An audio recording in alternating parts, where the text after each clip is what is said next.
Закани, еве кога веќе кажавте ратувате со све живи диво. Имав едно време од некои радикални верски структури.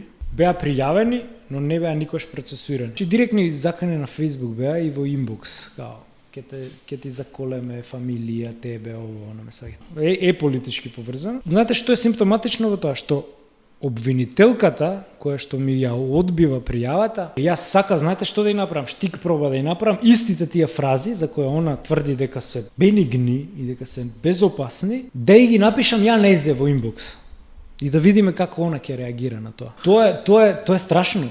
Значи, јас не се сметам себе си за слабак, меѓутоа чекајте малце, општествениот договор вика дека секој има право на заштита. Не на некој таму не му се свигале моите ставови за секуларизам и за цркви и за џами и сега он мене на фамилија ќе ми, знаеш. И сега ти се обраќаш цивилизирано кон органот кој треба да те штити. Ни Оливер Спасовски го боли уво, он знаеш што ми вика мене? Кај Џафери еднаш се видовме за закон за лични карти и му викам до кај прија?